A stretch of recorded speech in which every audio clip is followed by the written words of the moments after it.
Hello दोस्तों, welcome to Lohia knowledge point. हमारी UGC NET भूगोल के लिए क्लासेस चल रही थी और आज की हमारी क्लास को स्टार्ट करने से पहले जो भी हमारे चैनल पर नए हैं वो चैनल को सब्सक्राइब कर लें और बेल आइकन को प्रेस कर लें ताकि नई नई वीडियो की नोटिफिकेशन आपको मिलती रहे। तो चलिए हम आज की हमारी क्लास को स्टार्ट करते हैं। आज का हमारा पहला क्वेश्चन है, मानव भूगोल के कौन कौन से उपागम हैं? तो वह क्षेत्रीय विभिन्नता, स्थानिक संगठन, अन्वेषण और वर्णन। मानव भूगोल के कौन कौन से उपागम हैं? क्षेत्रीय विभिन्नता, स्थानिक संगठन, अन्वेषण और वर्णन। नेक्स्ट है, मानव भूगोल में किसके अध्ययन पर बल दिया गया है? तो वह है प्रकृति और मानव के अध्ययन पर। मानव भूगोल में किसके अध्ययन पर बल दिया गया है? तो वो है प्रकृति और मानव के अध्ययन पर। नेक्स्ट क्वेश्चन है, पृथ्वी के किस भाग का वर्णन किया जाता है? तो वो है रूप का।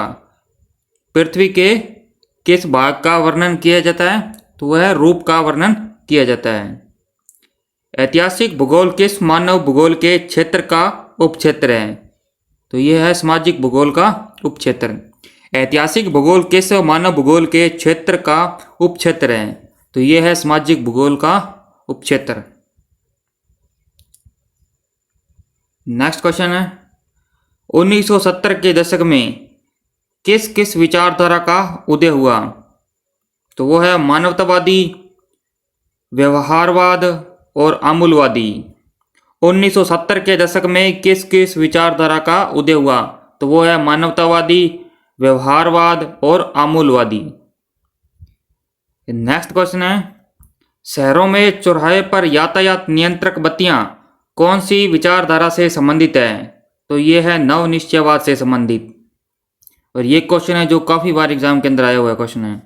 शहरों में चौराहे पर यातायात नियंत्रक बत्तियां कौन सी विचारधारा से संबंधित है? तो वह है नवनिश्चयवाद विचारधारा से संबंधित है। नेक्स्ट क्वेश्चन,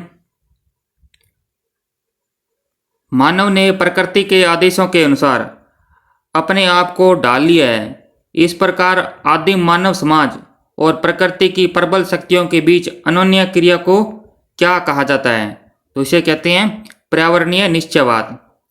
मानव ने प्रकृति के आदेशों के अनुसार अपने आप को ढाल लिया है। इस प्रकार आदिम मानव समाज और प्रकृति की प्रबल शक्तियों के बीच अनोन्य क्रिया को क्या कहा गया है? तो इसे कहते हैं पर्यावरणीय निश्चयवाद। ये क्वेश्चन भी इंपॉर्टेंट है, काफी बार एग्जाम के अंदर आया हुआ क्वेश्चन है।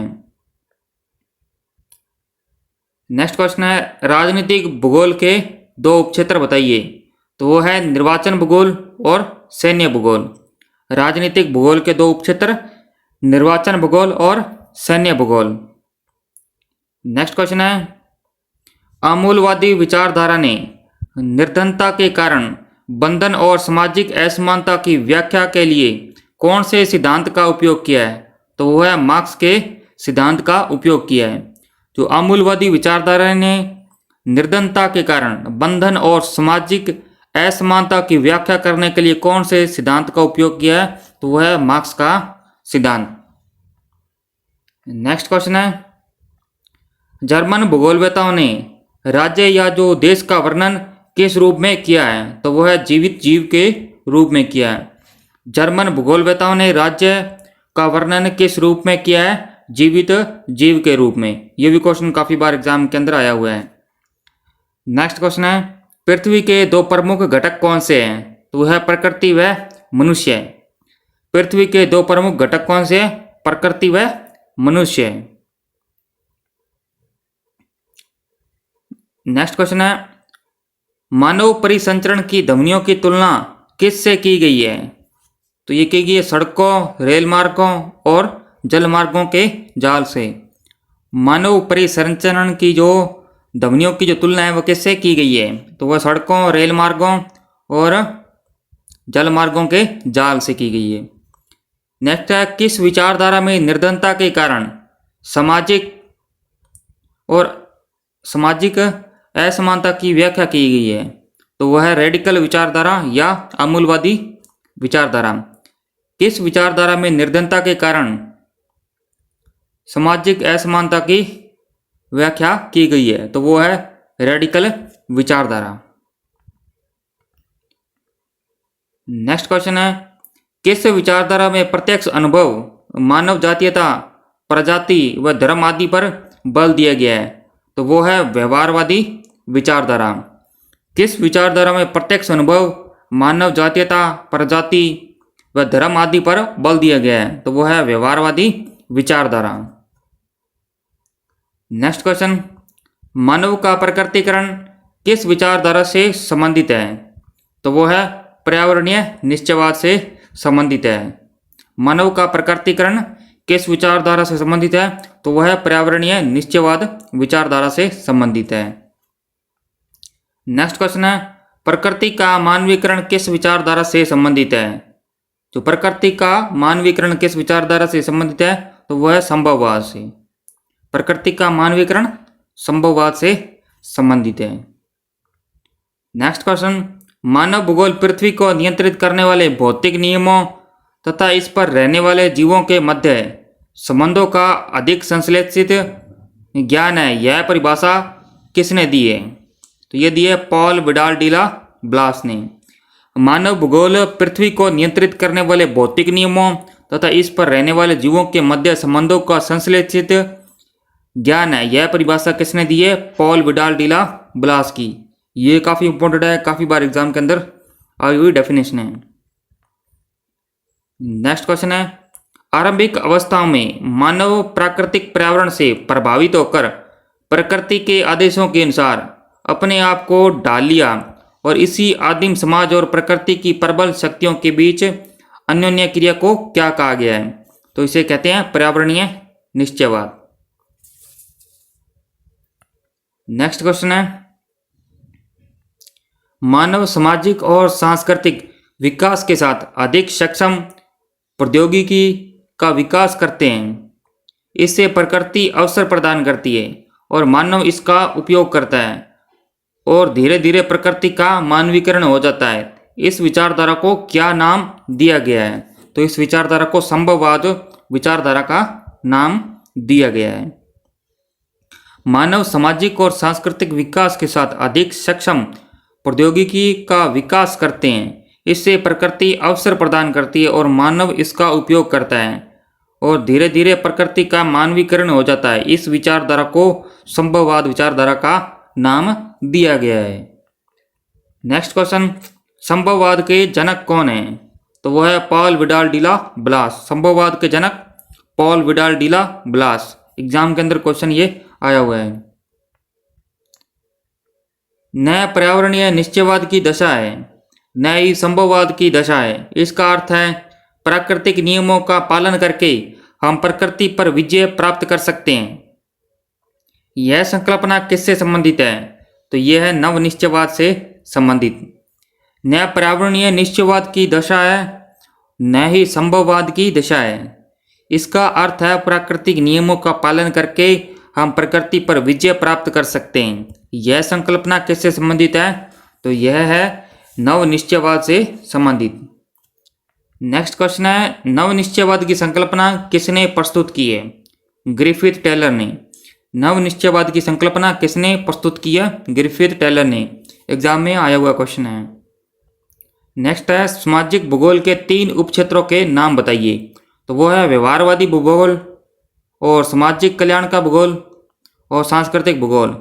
व्यवहारवादी भूगोल, सामाजिक कल्याण का भूगोल और सांस्कृतिक भूगोल, यह है सामाजिक भूगोल के उपक्षेत्र। नेक्स्ट क्वेश्चन है, प्रवास को प्रभावित करने वाला अपकर्ष कारक कौन सा है? तो वह काम के बेहतर अवसर, रहन सहन की अच्छी दशाएं, जीवन व संपत्ति की सुरक्षा। प्रवास को प्रभावित करने वाला अपकर्ष कारक कौन सा है? तो वह काम के बेहतर अवसर, रहन सहन की अच्छी सुविधाएं और जीवन व संपत्ति की सुरक्षा। जनसंख्या वितरण को प्रभावित करने वाले आर्थिक कारक बताइए। तो वह खनिज, नगरीकरण व औद्योगिकरण। जनसंख्या वितरण को प्रभावित करने वाले आर्थिक कारक हैं खनिज, नगरीकरण और औद्योगिकीकरण। नेक्स्ट है एशिया महाद्वीप में विश्व की कितनी प्रतिशत जनसंख्या निवास करती है? तो एशिया महाद्वीप के अंदर विश्व की कितनी प्रतिशत जनसंख्या निवास करती है? 60%। विश्व में सबसे कम जनसंख्या घनत्व वाला महाद्वीप है तो वह है ओशिनिया या ऑस्ट्रेलिया महाद्वीप। विश्व में सबसे कम जनसंख्या घनत्व वाला महाद्वीप है ओशिनिया या इसको ऑस्ट्रेलिया महाद्वीप भी कहते हैं। प्रतिकर्ष कारक कौन कौन से हैं? तो वह है जल का अभाव, बेरोजगारी और महामारियां। प्रतिकर्ष कारक जल का अभाव, बेरोजगारी और महामारियां। खनिज की उपस्थिति के कारण विश्व का कौन सा क्षेत्र सघन बसा हुआ है? तो वह अफ्रीका का कटंगा व जाम्बिया क्षेत्र। खनिज की उपस्थिति के कारण विश्व का कौन सा क्षेत्र सघन बसा हुआ क्षेत्र है? तो वह अफ्रीका का कटंगा व जाम्बिया क्षेत्र। भारत की वार्षिक जनसंख्या वृद्धि दर कितने प्रतिशत है? तो वह 1.64%।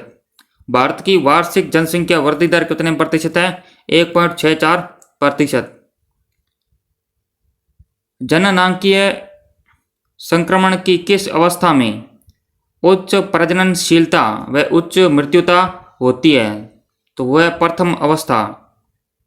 जननांकीय संक्रमण की किस अवस्था में उच्च प्रजननशीलता व उच्च मृत्युता होती है? तो वह है प्रथम अवस्था। जनसंख्या वृद्धि को किसमें व्यक्त किया जाता है? तो वह है प्रतिशत के अंदर। जनसंख्या वृद्धि को किसमें व्यक्त किया जाता है? प्रतिशत में। किस देश ने सकल राष्ट्रीय प्रसन्नता को देश की प्रगति का आधिकारिक माप घोषित किया है? तो वो है भूटान ने। किस देश ने सकल राष्ट्रीय प्रसन्नता को देश की प्रगति का आधिकारिक माप घोषित किया है? तो वो है भूटान ने। अंतर्राष्ट्रीय श्रम संगठन ILO इंटरनेशनल लेबर ऑर्गेनाइजेशन ने मानव विकास के किस उपागम का प्रतिपादन किया गया? तो वह आधारभूत आवश्यकता उपागम। अंतर्राष्ट्रीय श्रम संगठन ने मानव विकास के किस उपागम का प्रतिपादन किया? तो वो है आधारभूत आवश्यकता उपागम। नेक्स्ट है प्रोफेसर अमर्त्य सेन का संबंध किस मानव विकास उपागम से है? तो वह है क्षमता उपागम। प्रोफेसर अमर्त्य सेन का संबंध किस मानव विकास उपागम से है? तो वह है क्षमता उपागम से। नेक्स्ट है सर्वोच्च मानव विकास सूचकांक वाला देश है तो वह है नॉर्वे। सर्वोच्च मानव विकास सूचकांक वाला देश है नॉर्वे। मध्यम मानव विकास सूचकांक वर्ग में कितने देश शामिल हैं? तो इसमें है 37 देश। मध्यम मानव विकास सूचकांक वर्ग में कितने देश हैं? तो इसमें है 37 देश। नेक्स्ट क्वेश्चन है मानव विकास का महत्वपूर्ण पक्ष क्या है? तो है दीर्घ व स्वस्थ जीवन। मानव विकास का महत्वपूर्ण पक्ष क्या है? दीर्घ व स्वस्थ जीवन। प्रतिवर्ष मानव विकास प्रतिवेदन प्रकाशित करता है UNDP। प्रतिवर्ष मानव विकास प्रतिवेदन प्रकाशित करता है UNDP, United Nation Development Programme. वृद्धि और विकास में क्या अंतर है? वृद्धि धनात्मक एवं ऋणात्मक दोनों प्रकार की हो सकती है, परंतु जो विकास के अंतर्गत गुणवत्ता में सकारात्मक परिवर्तन होता है। जो वृद्धि धनात्मक व ऋणात्मक दोनों प्रकार की हो सकती है, परंतु विकास के अंतर्गत गुणवत्ता में सकारात्मक परिवर्तन होता है। नेक्स्ट क्वेश्चन है प्राथमिक क्रियाओं में कौन कौन शामिल है? पशुचारण, कृषि व आखेट। प्राथमिक क्रियाओं में कौन कौन शामिल है? पशुचारण, कृषि, आखेट। रोपण कृषि में सम्मिलित फसलों के नाम बताओ। तो वह है रबड़, चाय और गन्ना। रोपण कृषि में सम्मिलित फसलों के नाम तो वह है रबड़, चाय और गन्ना। नेक्स्ट है रोपण कृषि की विशेषताएं बताइए। तो वह कृषि क्षेत्र का विस्तृत आकार, अधिक पूंजी निवेश और सस्ते श्रमिक। नेक्स्ट है भूमध्य सागरीय कृषि क्षेत्र से संबंधित जो क्षेत्र है वो कौन से हैं? तो वह मध्यवर्ती चिली, अफ्रीका का दक्षिणी पश्चिमी भाग और भूमध्य सागरीय तटीय क्षेत्र। भूमध्य सागरीय कृषि से संबंधित क्षेत्र कौन से हैं? तो वह है मध्यवर्ती चिली, अफ्रीका का दक्षिणी पश्चिमी भाग और भूमध्य सागरीय तटीय क्षेत्र। नेक्स्ट है, किस देश में सहकारी आंदोलन सर्वाधिक सफल रहा? तो वह है डेनमार्क के अंदर। किस देश में सहकारी आंदोलन सर्वाधिक सफल रहा? तो वह है डेनमार्क में। नेक्स्ट क्वेश्चन है, खट्टे रसदार फलों की कृषि किस कृषि क्षेत्र की विशेषता है? तो वो है भूमध्य सागरीय कृषि क्षेत्र की। खट्टे रसदार फलों की कृषि किस क्षेत्र की विशेषता है? तो वो है भूमध्य सागरीय कृषि क्षेत्र की। वाणिज्य डेयरी कृषि का सबसे बड़ा प्रदेश कौन सा है? तो वो है उत्तर पश्चिमी यूरोप। वाणिज्य डेयरी कृषि का सबसे बड़ा प्रदेश कौन सा है? उत्तर पश्चिमी यूरोप। सामूहिक कृषि का प्रारंभ सर्वप्रथम कहाँ से हुआ? तो सोवियत संघ से। सामूहिक कृषि का प्रारंभ सर्वप्रथम कहाँ से हुआ? सोवियत संघ से। ट्यूलिप पुष्प की कृषि के लिए विख्यात देश कौन सा है? तो वह है नीदरलैंड। ट्यूलिप पुष्प की कृषि के लिए विख्यात देश कौन सा है? नीदरलैंड। रोपण कृषि, जीवन निर्वाह कृषि, डेयरी कृषि को किस प्रकार कृषि में शामिल किया जाता है? तो एकल कृषि के अंदर इनको शामिल किया जाता है। रोपण कृषि, जीवन निर्वाह कृषि और डेयरी कृषि को किस कृषि में शामिल किया जाता है? तो एकल कृषि के अंदर इनको शामिल किया जाता है।